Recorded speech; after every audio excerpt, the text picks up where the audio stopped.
पांचवा स्कंद, छठवां अध्याय। ऋषभ देव जी का देह त्याग।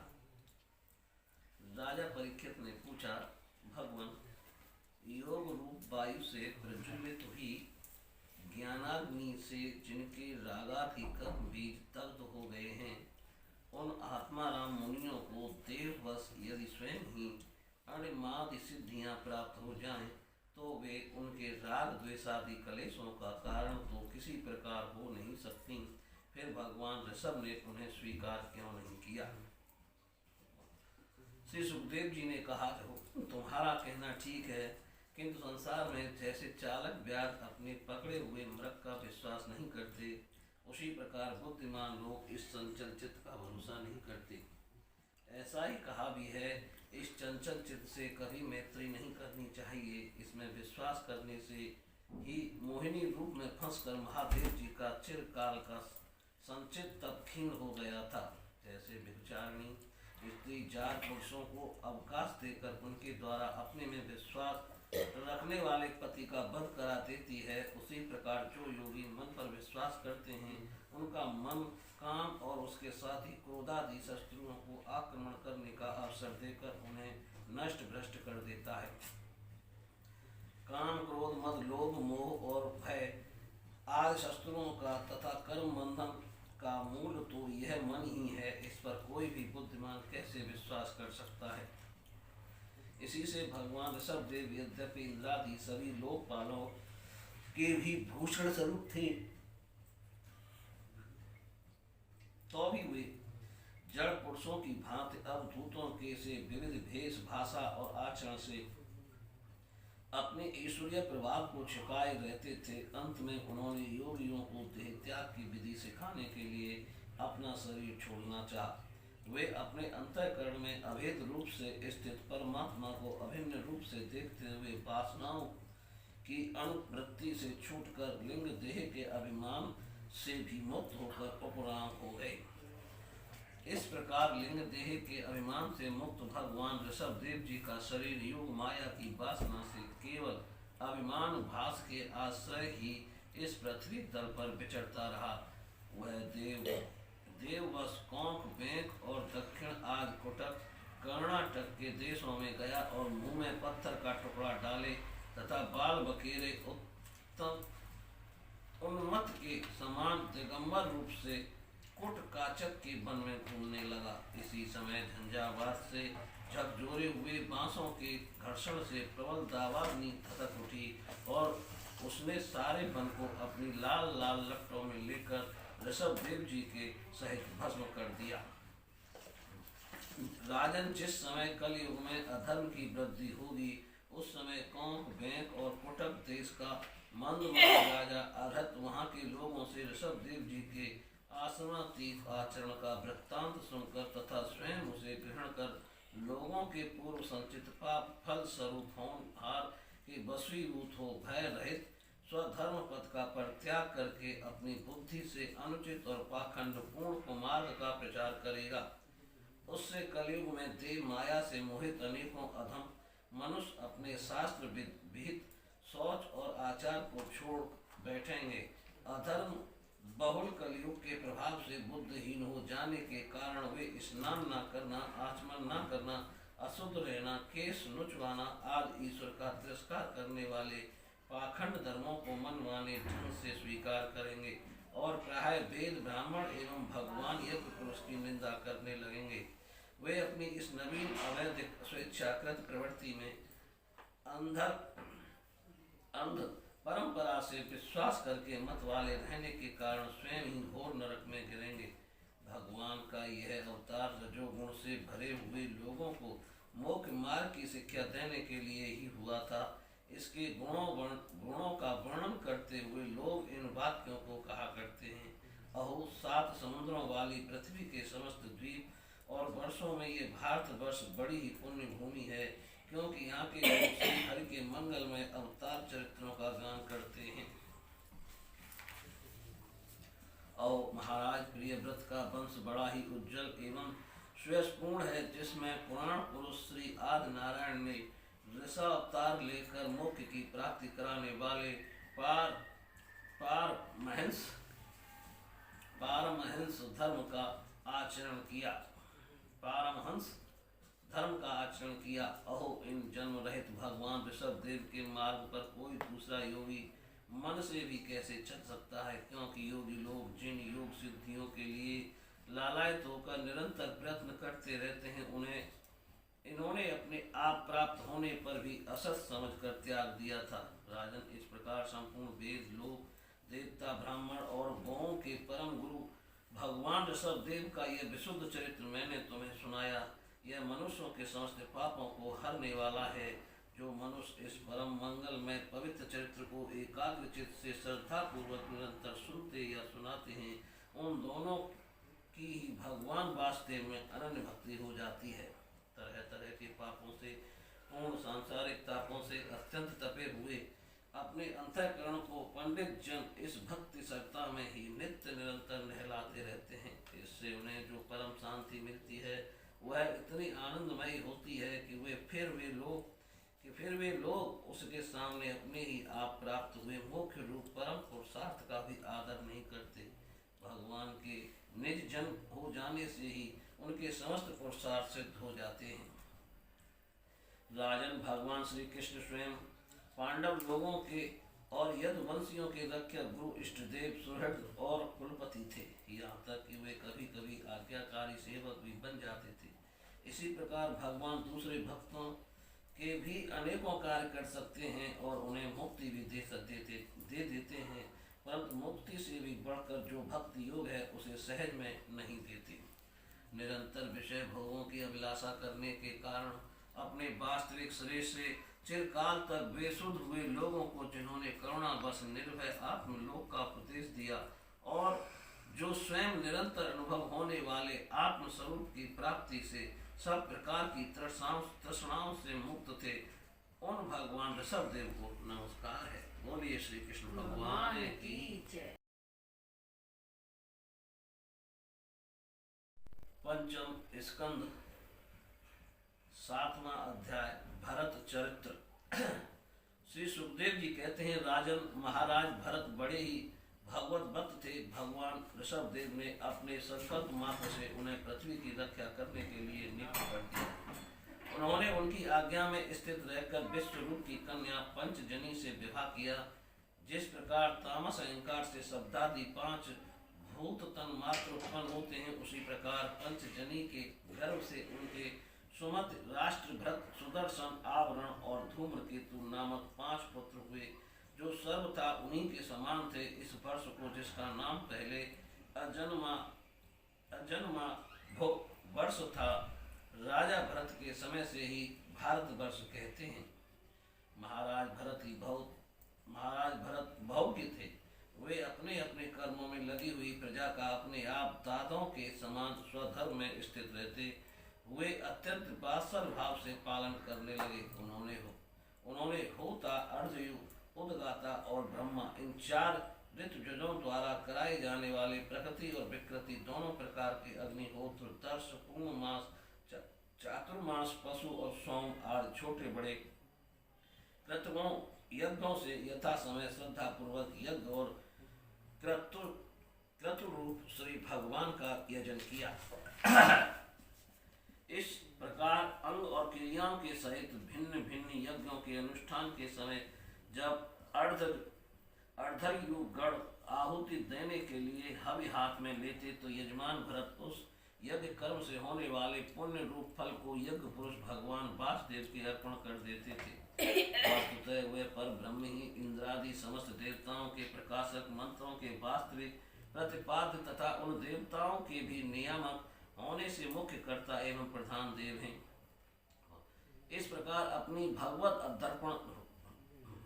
तर्पण बुद्धि रूप कुशलता से हृदय के राग द्वेष आदि मलों का मार्जन करते हुए वे सूर्यादि सभी यज्ञ भोक्ता देवताओं का भगवान के नेत्रादि अवयवों के रूप में चिंतन करते थे। इस तरह कर्म की शुद्धि से उनका अंतःकरण शुद्ध हो गया। तब उन्हें अंतर्यामी रूप से विराजमान हृदय आकाश में ही अभिव्यक्त होने वाले ब्रह्म स्वरूप एवं महापुरुषों के लक्षणों से उपलक्षित भगवान वासुदेव में जो श्री वस्त्र कौसुभ बनमाला चक्र शंख और गदा आदि से सुशोभित तथा नारद आदि निर्जनों के हृदयों में चित्र के समान निश्चल भाव से स्थित रहते हैं, दिन दिन वेग पूर्वक बढ़ने वाली उत्कृष्ट भक्ति प्राप्त हुई। इस प्रकार 1 करोड़ वर्ष निकल जाने पर उन्होंने राज्य भोग का प्रारब्ध क्षीण हुआ जानकर अपनी भोगी हुई वंश परंपरागत संपत्ति को यथा योग पुत्रों में बांट दिया। फिर अपने सर्वसम्मति संपन्न राजमहल से निकलकर वे फुलहाश्रम हरिहर क्षेत्र में चले आए। इस फुलहाश्रम में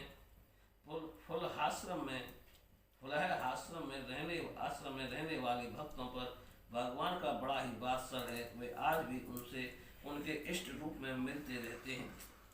वहाँ चक्रनंदी गंडकी नाम की प्रसिद्ध सत्ता चक्राकार सालग्राम शिलाओं से, जिनके ऊपर नीचे दोनों ओर नाभि के समान चिन्ह होते हैं, सब ओर से ऋषियों के आश्रमों को पवित्र करती रहती है। उस पुलहाश्रम के उपवन में एकांत स्थान में अकेले ही रहकर वे अनेक प्रकार के पत्र पुष्प तुलसी दल जल और कंद मूल फलादि उपहारों से भगवान की आराधना करने लगे। इससे उनका अंतःकरण समस्त विषयाभिलाषाओं से निवृत्त होकर शांत हो गया और उन्हें परम आनंद प्राप्त हुआ। इस प्रकार जब वे नियम पूर्वक भगवान की परिचर्या करने लगे तब उससे प्रेम का वेग बढ़ता गया, जिससे उनका हृदय द्रवीभूत होकर शांत हो गया। आनंद के प्रबल वेग से शरीर में रोमांच होने लगा तथा उत्कंठा के कारण नेत्रों में प्रेम के आंसू उमड़ आए, जिससे उनकी दृष्टि रुक गई। अंत में जब अपने अरुण चरणाबिंदों के ध्यान से भक्त योग का आविर्भाव हुआ, तब परमानंद से सराबोर हृदय रूप गंभीर सरोवर में बुद्धि के डूब जाने से उन्हें उस नियम पूर्वक की जाने वाली भगवत पूजा का भी स्मरण न रहा। इस प्रकार वे भगवत सेवा के नियम में ही तत्पर रहते थे। शरीर पर कृष्ण मृग चर्म धारण करते थे तथा त्रिकाल स्नान के कारण भीगते रहने से उनके केस भूरी भूरी घुंघराली लटों में परिणत हो गए थे, जिनसे वे बड़े ही सुहावने लगते थे। वे उदित हुए सूर्य मंडल में सूर्य संबंधिनी ऋषियों द्वारा ज्योतिर्मय परम पुरुष भगवान नारायण की आराधना करते और इस प्रकार कहते।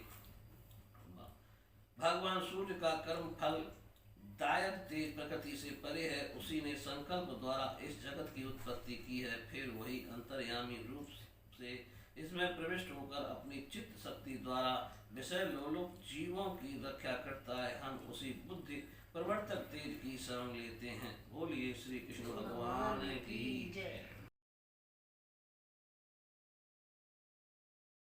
5वां स्कंद 8वां अध्याय। भरत जी का मृग के मुंह में फंसकर मृग योनि में जन्म लेना।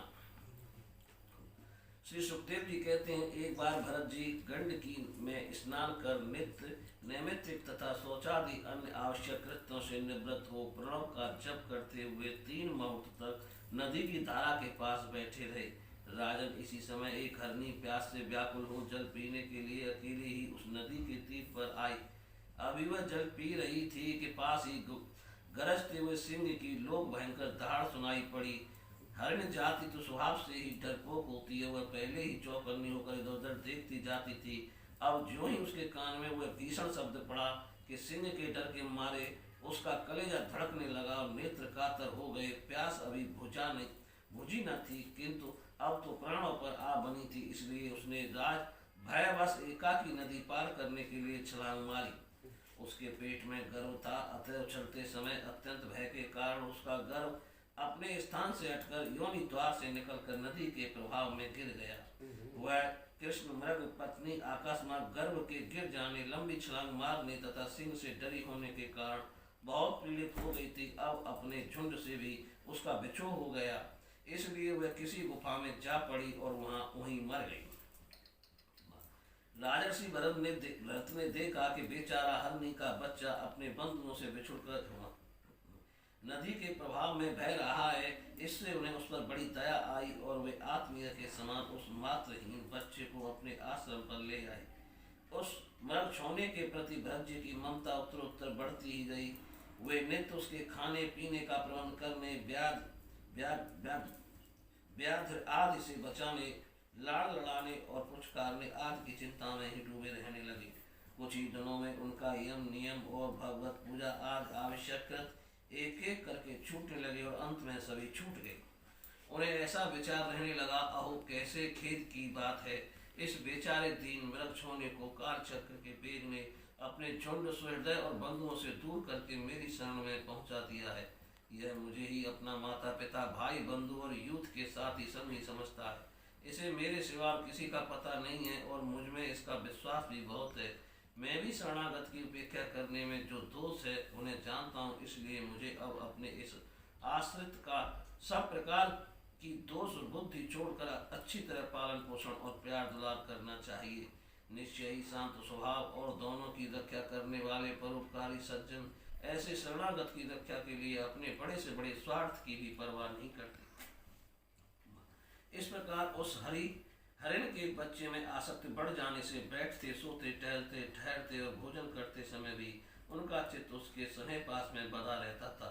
जब उन्हें पुष्प पुष्प समिधा पत्र और फूल मूलादि लाने होते तो भेड़ियों और कुत्तों के भय से उसे वे साथ लेकर ही वन में जाते। मार्ग में जहाँ तहाँ कोमल घास आदि को देखकर मुग्ध भाव से वह हिरण्य शासक अटक जाता तो वे अत्यंत प्रेमपूर्ण हृदय से दयावश उसे अपने कंधे पर चढ़ा लेते।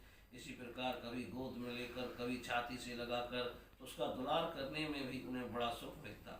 नित्य नैमित्तिक कर्मों को करते समय भी राजेश्वर भरत बीच बीच में उठ उठकर इस मृग बालक को देखते और अब उस पर उनकी दृष्टि पड़ती, तभी उनके चित्त को शांति मिलती। उस समय उसके लिए मंगल कामना करते हुए कहने लगते, बेटा तेरा सर्वत्र कल्याण हो। कभी यदि वह दिखाई न देता तो जिसका धन लुट गया हो उस दीन मनुष्य के समान उनका चित्त अत्यंत उद्विग्न हो जाता और वे फिर उस हरणी के बच्चे के विरह से व्याकुल एवं संतप्त हो करुणावश अत्यंत उत्कंठित एवं मोहाविष्ट हो जाते तथा शोक मग्न होकर इस प्रकार कहने लगते, ओ क्या कहा जाए, क्या वह मात्रहीन दीन मृग शासक दुष्ट बहेलिए की सी बुद्धि वाले मुझ पुण्यहीन अनार्य का विश्वास करके और मुझे अपना मानकर मेरे किए हुए अपराधों को सत्पुरुषों के समान भूलकर फिर लौट आएगा। क्या मैं उसे फिर इस आश्रम के भवन में भगवान की कृपा से सुरक्षित रहकर निर्विघ्न हरी हरी धूप चढ़ते देखूंगा? ऐसा न हो कि कोई भेड़िया कुत्ता गोल बांध कर बिचरने वाले शुक्र आदि अथवा अकेले घूमने वाले व्याध आदि की उसे खा जाए। अरे संपूर्ण जगत की कुशल के लिए प्रकट होने वाले वेदत्री रूप भगवान सूर्य अस्त होना चाहते हैं, किंतु अभी तक वह मृगी की धरोहर लौट कर नहीं आई।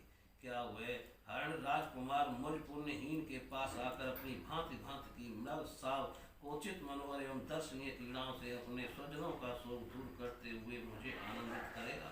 अहो जब कभी मैं प्रणय कोप से खेल में झूठ मूठ समाधि के बहाने आंखें मूंद कर बैठ जाता, तब वह चकित चित्त से मेरे पास आकर जल बिंदु के समान कोमल और नन्ही नन्ही सींगों की नोक से किस तरह मेरे अंगों को खुजलाने लगता था। वे कभी कुशों पर हवन सामग्री रख देता और वे उन्हें दांतों से खींचकर अपवित्र कर देता तो मेरे डांटने टपने पर अत्यंत भयभीत होकर उसी समय सारी चक्कू छोड़ देता और ऋषि कुमार के समान अपनी समस्त इंद्रियों को रोक कर चुपचाप बैठ जाता था।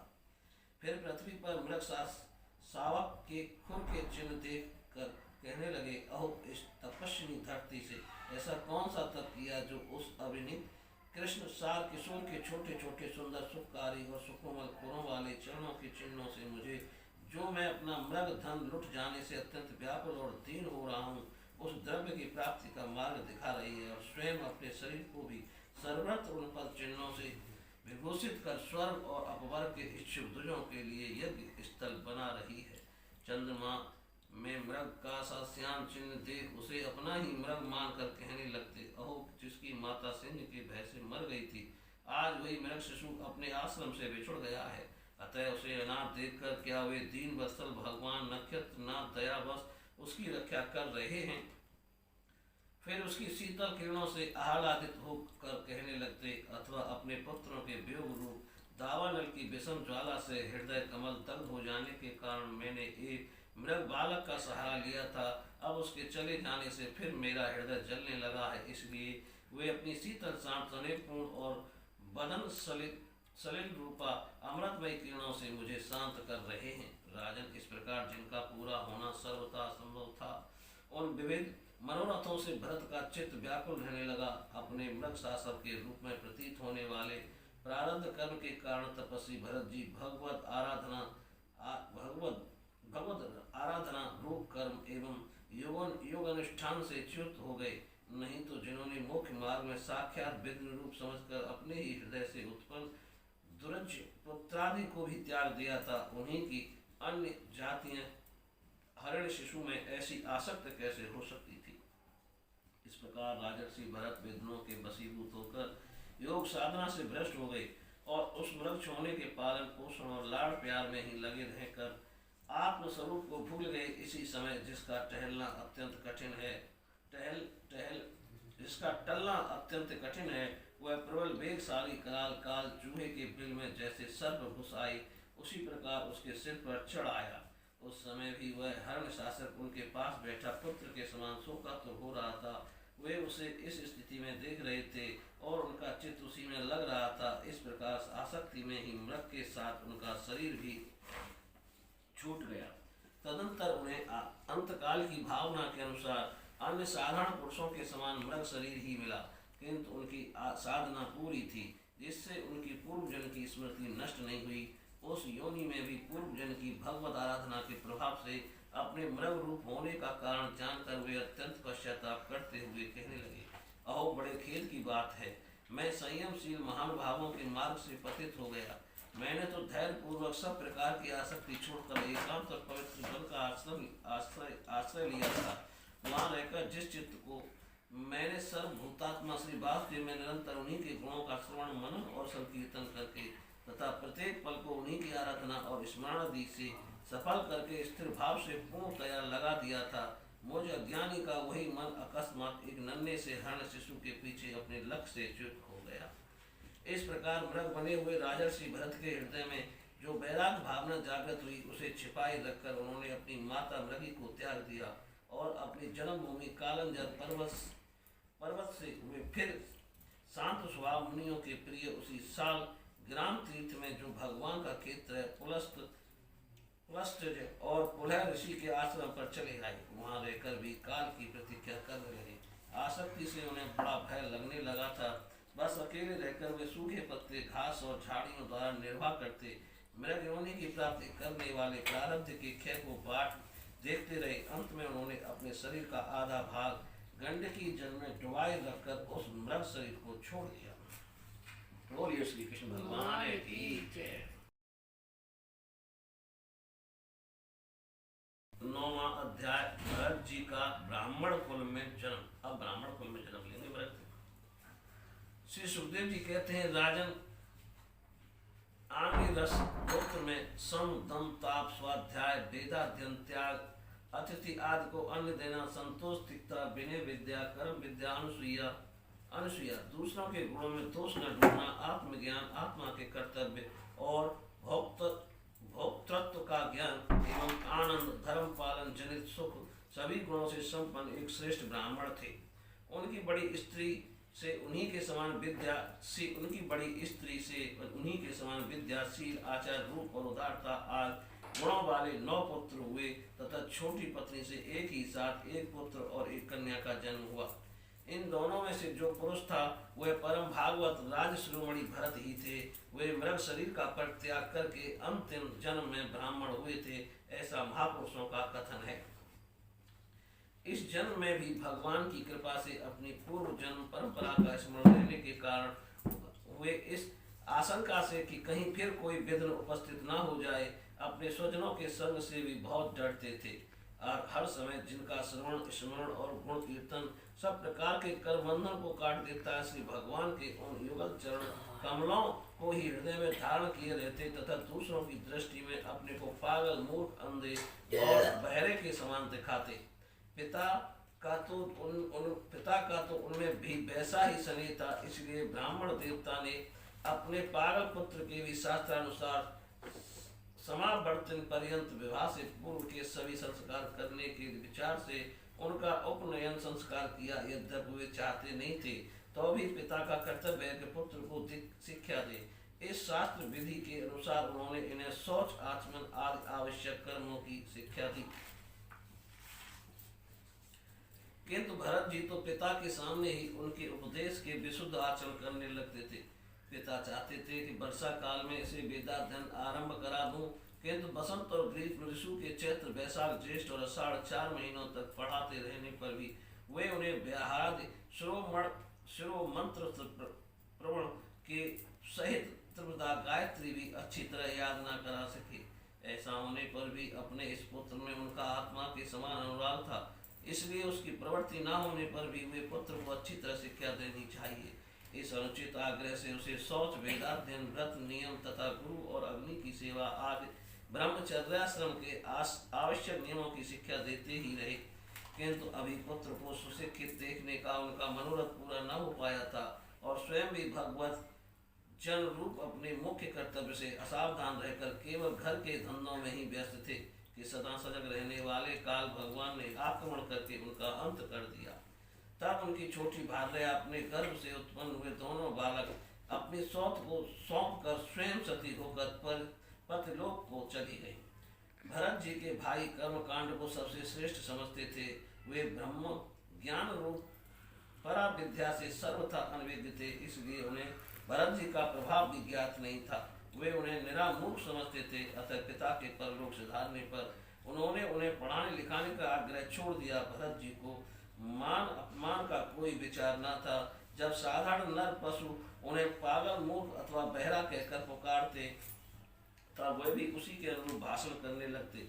कोई भी उनसे कुछ भी काम कराना चाहते तो वे उनकी इच्छा के अनुसार कर देते। बेगार के रूप में, मजदूरी के रूप में मांगने पर अथवा बिना मांगे जो भी थोड़ा बहुत अच्छा या बुरा अन्न उन्हें मिल जाता, उसी को जीभ का जरा भी स्वाद न देखते हुए खा लेते। अन्य किसी कारण से उत्पन्न न होने वाला स्वतः सिद्ध केवल ज्ञानानंद स्वरूप आत्मज्ञान उन्हें प्राप्त हो गया था। इसलिए शीतोष्ण, मान अपमान आदि द्वंद्वों से होने वाले सुख दुखादि में उन्हें देहाभिमान की स्फूर्ति नहीं होती थी।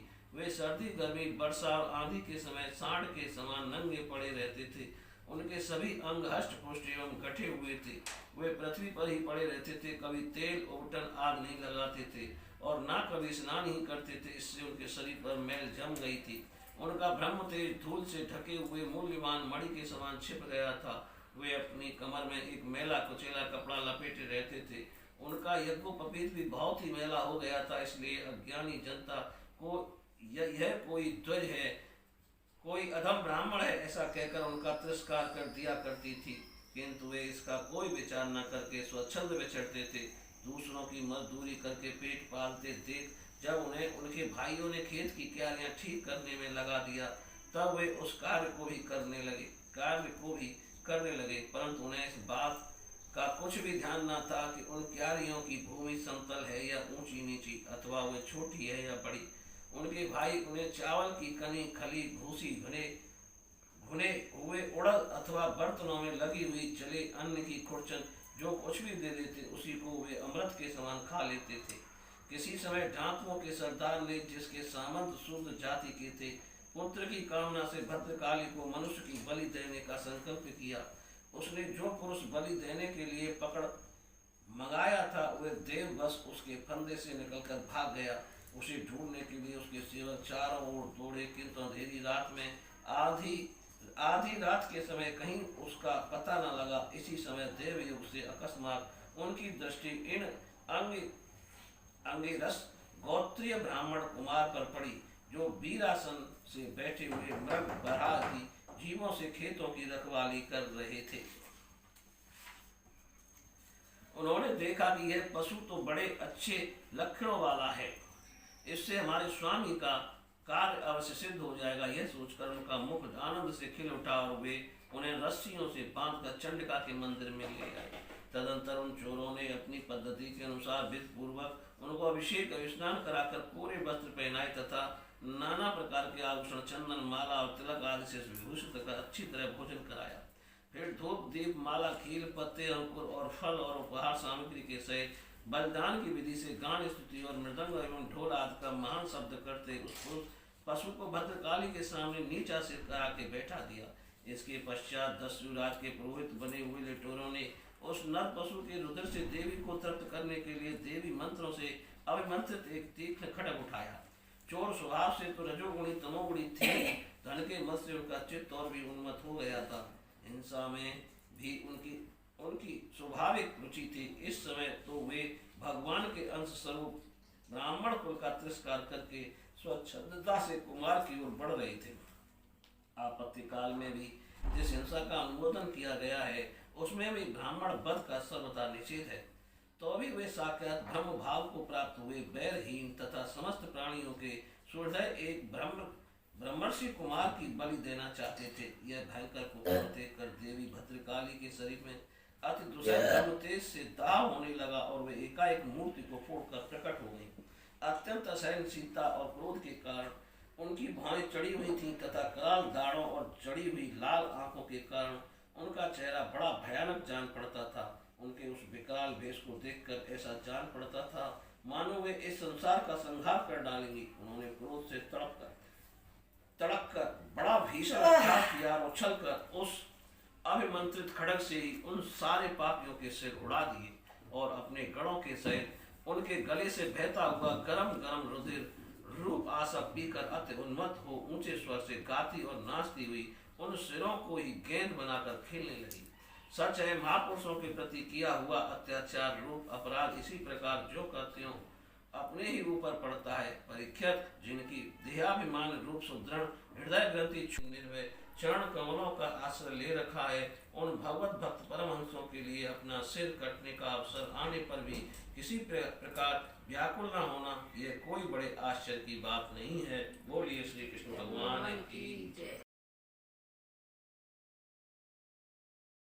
5वां स्कंद 10वां अध्याय जड़ भरत और राजा रहुगढ़ की भेंट। श्री सुखदेव जी कहते हैं, राजन, एक बार सिंधु सौवीर देश का स्वामी राजा रहुगढ़ पालकी पर चढ़कर जा रहा था। जब वह इक्षुमती नदी के किनारे पहुंचा तब उसकी पालकी उठाने वाले कहारों के जमादार को एक कहार की आवश्यकता पड़ी। कहार की खोज करते समय देव बस उसे ये ब्राह्मण देवता मिल गए। इन्हें देखकर उसने सोचा ये मनुष्य हष्ट पुष्ट जवान और गठीले अंगों वाला है, इसलिए ये तो बैल या गधे के समान अच्छी तरह बोझा ढो सकता है। यह सोचकर उसने बेगार में पकड़े हुए अन्य कहारों के साथ इन्हें भी बलात् पकड़कर पालकी में जोड़ दिया। महात्मा भरत जी यद्यपि किसी प्रकार इस कार्य के योग्य नहीं थे तो भी वे बिना कुछ बोले चुपचाप पालकी को उठा ले चले। वे दुर्बर कोई जीव पैरों तले दब न जाए इस डर से आगे की एक बाण पृथ्वी देखकर चलते हुए, इसलिए दूसरे कहारों के साथ उनकी चाल का मेल नहीं खाता था। अतः जब पालकी टेढ़ी सीधी होने लगी तब ये देखकर राजा रहुल ने पालकी उठाने वालों से कहा, अरे कहारों, अच्छी तरह चलो, पालकी को इस प्रकार ऊंची नीची करके क्यों चलते हो। तब अपने स्वामी का ये आक्षेप युक्त वचन सुनकर कहारों को डर लगा कि कहीं राजा उन्हें दंड न दे, इसलिए उन्होंने राजा से इस प्रकार निवेदन किया, महाराज, ये हमारा प्रमाद नहीं है, हम आपकी नियम मर्यादा के अनुसार ठीक ठीक ही पालकी ले चल रहे हैं। यह एक नया कहार अभी अभी पालकी में लगाया गया है तो भी ये जल्दी जल्दी नहीं चलता, हम लोग इसके साथ पालकी नहीं ले जा सकते। कहारों के ये दीन वचन सुनकर राजा रहुगढ़ ने सोचा, संसर्ग से उत्पन्न होने वाला दोष एक व्यक्ति में होने पर भी उससे संबंध रखने वाले सभी पुरुषों में आ सकता है, इसलिए यदि इसका प्रतिकार न किया गया तो धीरे धीरे ये सभी कार अपनी चाल बिगाड़ लेंगे। ऐसा सोचकर राजा रहुगढ़ को कुछ क्रोध हो आया। यद्यपि उसने महापुरुषों का सेवन किया था तथापि क्षत्रिय स्वभाव बस बलात् उसकी बुद्धि रजोगुण से व्याप्त हो गई थी और वह उन ध्वज श्रेष्ठ से, जिनका ब्रह्म तेज भस्म से ढके हुए अग्नि के समान प्रकट नहीं था, इस प्रकार व्यंग से भरे वचन कहने लगा, अरे भैया, बड़े दुख की बात है, अवश्य तुम बहुत थक गए हो। ज्ञात होता है तुम्हारे इन साथियों ने तुम्हें तन भी सहारा नहीं लगाया। इतनी दूर से तुम अकेले ही बड़ी तेज से पालकी ढोते चले आ रहे हो। तुम्हारा शरीर भी तो विशेष मोटा ताजा और हट्टा गट्टा नहीं है और मित्र बुढ़ापे में अलग तुम्हें दबा रखा है। इस प्रकार बहुत ताना मारने पर भी वे पहले की ही भांति चुपचाप पालकी उठाए चलते रहे। उन्होंने इसका कुछ भी बुरा न माना, क्योंकि उनकी दृष्टि में तो पंचभूत, इंद्रिय और अंतःकरण का संघात यह अपना अंतिम शरीर अविद्या का ही कार्य था। वह विविध अंगों से युक्त दिखाई देने पर भी वस्तुतः था ही नहीं, इसलिए उनमें उनका मैं मेरेपन का मिथ्याभ्यास सर्वथा निवृत्त हो गया था और वे ब्रह्म रूप हो गए थे। किंतु पालकी अब भी सीधी चाल से नहीं चल रही थी। यह देखकर राजा रघुगण क्रोध से आग बबूला हो गया और कहने लगा, अरे ये क्या किया? तू जीता ही मर गया।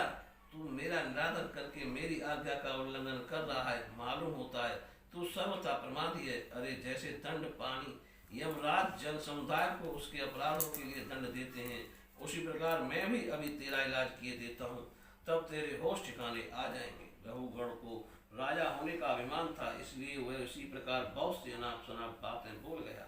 वह अपने को बड़ा पंडित समझता था, अतः रजतम युक्त अभिमान के वशीभूत होकर उसने भगवान के अनन्य प्रीति पात्र भक्तवर भरत जी का तिरस्कार कर डाला। योगेश्वरों की विचित्र कहानी करने का तो उसे कुछ पता ही न था, इसलिए ऐसी कच्ची बुद्धि देखकर वह संपूर्ण प्राणियों के हृदय आत्मा ब्रह्मभूत ब्राह्मण देवता मुस्कुराए और बिना किसी प्रकार का अभिमान किए इस प्रकार कहने लगे। जड़व्रत ने कहा, राजन तुमने जो कुछ कहा वह यथार्थ है, उसमें कोई उलाहना नहीं है। यदि भार नाम की कोई वस्तु है तो ढोने वाले के लिए है, यदि कोई मार्ग है तो वह चलने वाले के लिए है, मोटापन भी उसी का है। यह सब शरीर के लिए कहा जाता है, आत्मा के लिए नहीं। ज्ञानी जन ऐसी बात नहीं करते। स्थूलता, कृशता आदि व्याधि, भूख प्यास, भय, कलह, इच्छा, बुढ़ापा, निद्रा, प्रेम, क्रोध, अभिमान और शोक, ये सब धर्म देहाभिमान को लेकर अत्यंत होने वाले जीव में रहते हैं। मुझ में इनका लेश भी नहीं है।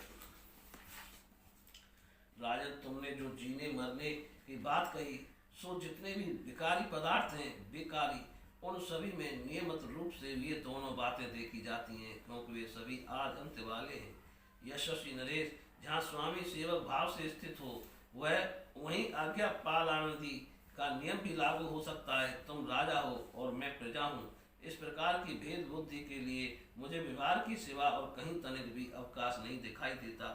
परमार्थ दृष्टि से देखा जाए तो जिसे स्वामी कहें और किसे सेवक, फिर भी राजन तुम्हें यदि स्वामित्व का अभिमान है तो कहो मैं तुम्हारी सेवा क्या सेवा करूं। वीरवर, मैं मत उन्मत्त और जड़ के समान अपनी ही स्थिति में रहता हूँ। मेरा इलाज करके तुम्हें क्या हाथ लगेगा? यदि मैं वास्तव में जड़ और प्रमादी ही हूँ तो भी मुझे शिक्षा देना पिसे हुए को पीसने के समान व्यर्थ ही होगा। श्री सुखदेव जी कहते हैं, परीक्षित मुनिवर जड़ भरत यथार्थ तत्व का उपदेश करते हुए इतना उत्तर देकर मौन हो गए। उनका देहात्म बुद्धि का हेतुभूत ज्ञान निवृत्त हो चुका था, इसलिए वे परम शांत हो गए थे। अतः इतना कहकर भोग द्वारा प्रारब्ध क्षय करने के लिए वे फिर पहले के ही समान उस पालकी को कंधे पर लेकर चलने लगे। सिंधु सौवीर नरेश रघुगण भी अपनी उत्तम श्रद्धा के कारण तत्व की जिज्ञासा का पूरा अधिकारी था।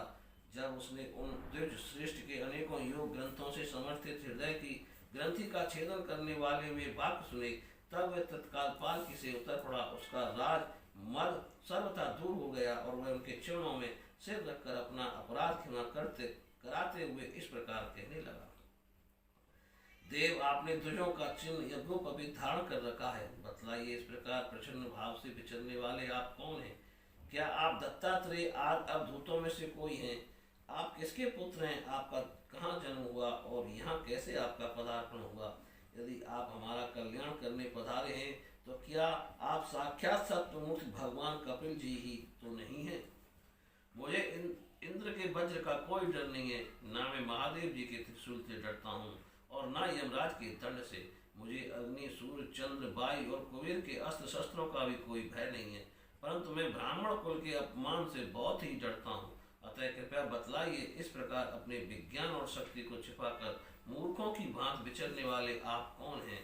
विषयों से तो आप सर्वथा अनासक्त जान पड़ते हैं, मुझे आपकी कोई था नहीं मिल रही है।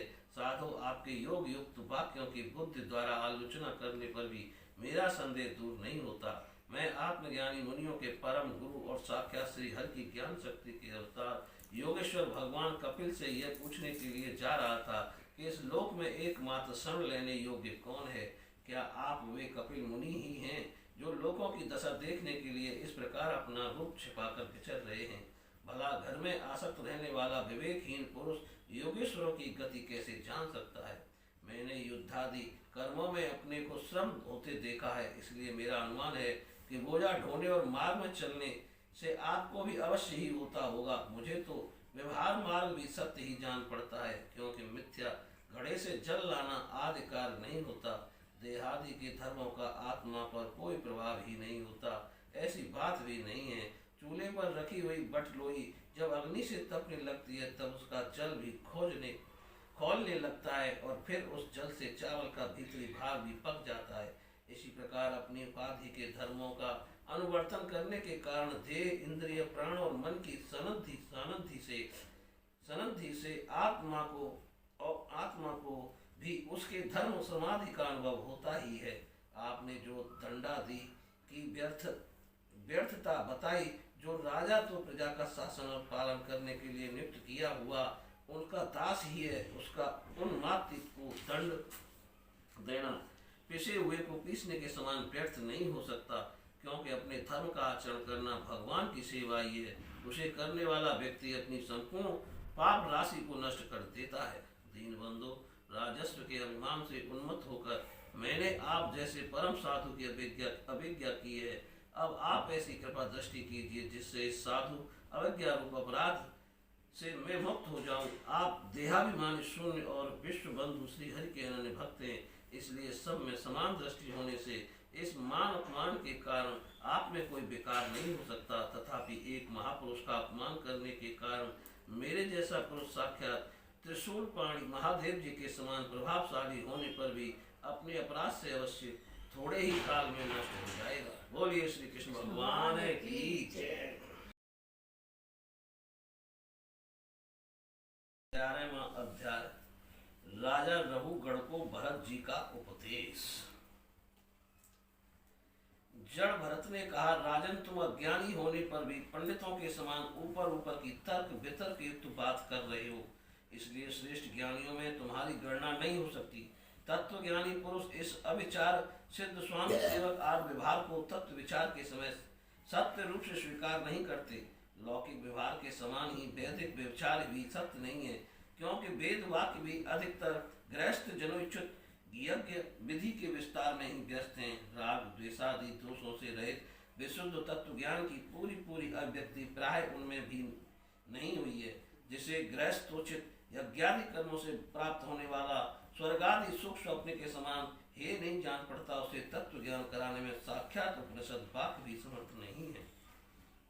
जब तक मनुष्य का मन सत्व रज अथवा तमोगुण के वशीभूत रहता है, तब तक वह बिना किसी अंकुश के उसकी ज्ञानेन्द्रिय और कर्मेंद्रियों से शुभाशुभ कर्म कराता रहता है। ये मन वासनामय विषयासक्त गुणों से प्रेरित विकारी और भूत एवं इंद्रिय रूप 16 कलाओं में मुख्य है। यही भिन्न भिन्न नामों से देवता और मनुष्य आदि रूप धारण करके शरीर रूप उपाधियों के भेद से जीव की उन्मत्ता, उत्मता और अधमता का कारण होता है। ये मायामय मन संसार चक्र में चलने वाला है। यही अपनी देह के अभिमानी जीव से मिलकर उसे काल चक्र से काल क्रम से प्राप्त हुए सुख दुख और इनसे व्यतिरिक्त मोह रूप अवश्यंभावी फलों की अभिव्यक्ति करता है। जब तक यह मन रहता है तभी तक जागृत और स्वप्नावस्था का व्यवहार प्रकाशित होकर जीव का दृश्य बनता है। इसलिए पंडित जन मन को ही त्रिगुणमय अधम संसार का और गुणातीत परमोत्कृष्ट मोक्ष पद का कारण बताते हैं। विषयात्म मन जीव को संसार संकट में डाल देता है। विषयहीन होने पर वही उसे शांत में मोक्ष पद प्राप्त करा देता है।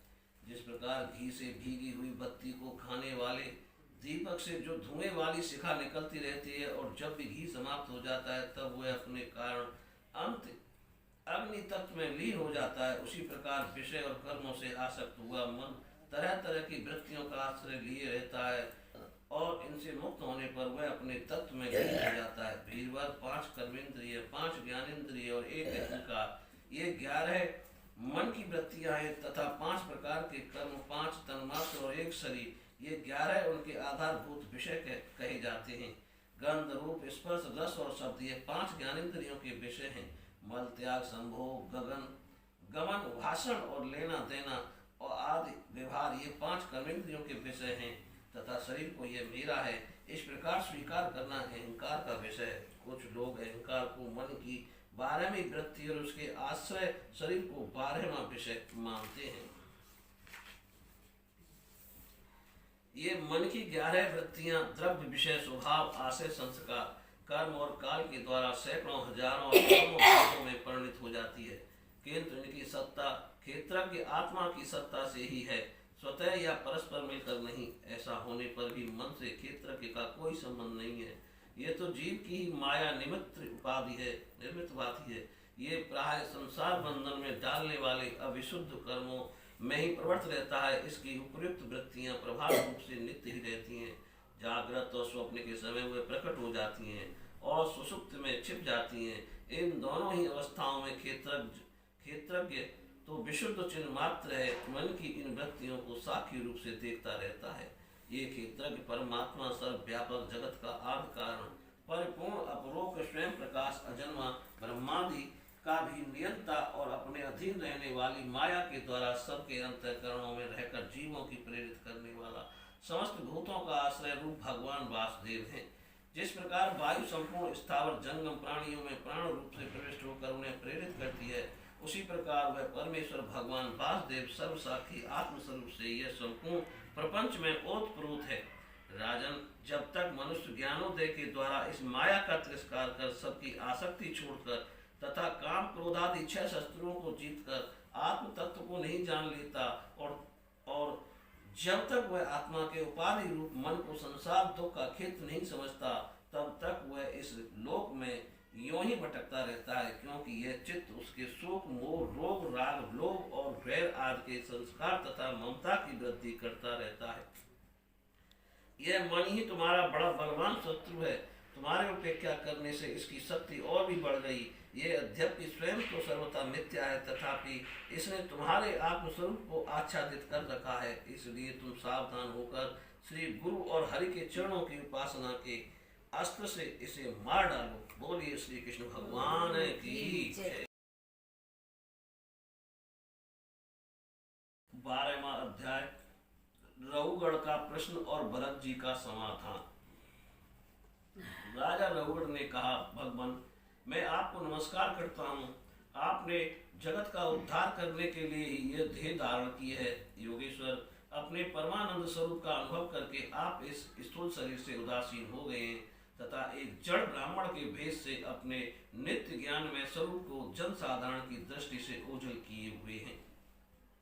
मैं आपको बार बार नमस्कार करता हूँ। ब्राह्मण, जिस प्रकार ज्वर से पीड़ित रोगी के लिए मीठी औषधि और धूप से तपे हुए पुरुष के लिए शीतल जल अमृत तुल्य होता है, उसी प्रकार मेरे लिए जिसकी विवेक बुद्धि को देहाभिमान रूप विषैले सर्प ने डस लिया है, आपके वचन अमृत में औषधि के समान हैं। देव, मैं आपसे अपने संशयों की निवृत्ति तो पीछे कराऊंगा। पहले तो इस समय आपने जो आध्यात्मिक योग में उपदेश दिया है, उसी को सरल करके समझाइए। उसे समझने की मुझे बड़ी उत्कंठा है। योगेश्वर, आपने जो ये कहा कि भार उठाने की क्रिया तथा उससे जो श्रम रूप फल होता है, वे दोनों ही पृथक होने पर भी केवल व्यवहार मूल के ही हैं, वास्तव में सत्य नहीं है। वे तत्व विचार के सामने कुछ भी नहीं ठहरते। सो इस विषय में मेरा मन चक्कर खा रहा है। आपके इस कथन का मर्म मेरी समझ में नहीं आ रहा है। जड़ भरत ने कहा, पृथ्वी पते, ये देह पृथ्वी का विकार है। पाषाण आदि इसका क्या भेद है? जब किसी कारण से पृथ्वी पर चलने लगता है, तब इसके भारवाही आदि नाम पड़ जाते हैं। इसके 2 चरण हैं, उनके ऊपर क्रम से ठकने, पिंडली, घुटने, जांघ, कमर, वक्षस्थल, गर्दन और कंधे आदि अंग हैं। कंधों के ऊपर लकड़ी की पालकी रखी हुई है, उसमें भी सोवीरराज नामक का एक पार्थिव विकार ही है। इसमें आप बुद्धि रूप अभिमान करने से तुम, मैं सिंधु देश का राजा हूँ, इस प्रबल मत से अंधे हो रहे हो, किंतु इसी से तुम्हारी कोई श्रेष्ठता सिद्ध नहीं होती। वास्तव में तो तुम बड़े क्रूर और धृष्ट भी हो। तुमने इन बेचारे दीन दुखिया कहारों को बेगार में पकड़कर पालकी में जोत रखा है और फिर महापुरुषों की सभा में बढ़ चढ़कर बातें बनाते हो कि मैं लोगों की रक्षा करने वाला हूँ। यह तुम्हें शोभा नहीं देता। हम देखते हैं कि संपूर्ण चराचर भूत सर्वथा पृथ्वी से ही उत्पन्न होते हैं और पृथ्वी में ही लीन होते हैं। अतः उनके क्रिया भेद के कारण जो अलग अलग नाम पड़ गए हैं, बताओ तो उनके सिवा व्यवहार का और क्या मूल है। इस प्रकार पृथ्वी शब्द का व्यवहार भी मिथ्या ही है, वास्तविक नहीं, क्योंकि ये अपने उपादान कारण सूक्ष्म परमाणुओं में लीन हो जाती है और जिनके मिलने से पृथ्वी रूप कार्य की सिद्धि होती है, वे परमाणु अविद्यावश मन से ही कल्पना किए हुए हैं, वास्तव में उनकी भी सत्ता नहीं है। इसी प्रकार और जो भी कुछ पतला मोटा छोटा बड़ा कार्य कारण तथा चेतन अचेतन आदि गुणों से युक्त द्वैत प्रपंच है, उसे भी द्रव्य स्वभाव आश्रय काल और कर्म आदि नामों वाली भगवान की माया का ही कार्य समझो।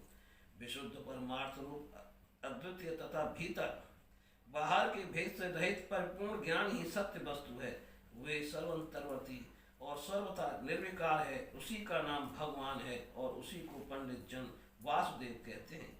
रघुगण महापुरुषों के चरणों की धूल से अपने को नहलाए बिना केवल तप और ज्ञाति वैदिक कर्म अन्नादि की दान अतिथि सेवा दीन सेवा आदि गृहस्थोचित धर्मानुष्ठान वेदाध्ययन अथवा जल अग्नि या सूर्य की उपासना आदि किसी भी साधन से यह परमात्म ज्ञान प्राप्त नहीं हो सकता। इसका कारण यह है कि महापुरुषों के समाज में सदा पवित्र कीर्ति और श्रीहरि के गुणों की चर्चा होती रहती है, जिससे विषय वार्ता तो पास ही नहीं भटकने पाती। जब भगवत कथा का नित्य प्रति सेवन किया जाता है, तब वह मोक्षाकांक्षी पुरुष की शुद्धि बुद्धि को भगवान वासुदेव में लगा देती है। पूर्व जन्म में मैं भरत नाम का राजा था। ऐहिक और पारलिक दोनों प्रकार के विषयों से विरक्त होकर भगवान की आराधना में ही लगा रहता था, तो भी एक मृग में आसक्ति हो जाने से मुझे परमार्थ से भ्रष्ट होकर अगले जन्म में मृग बनना पड़ा। किंतु भगवान श्री कृष्ण की आराधना के प्रभाव से उस मृग योनि में भी मेरी पूर्व जन्म की स्मृति लुप्त नहीं हुई। इसी से वह भी जन संसर्ग से डरकर सर्वदा असंग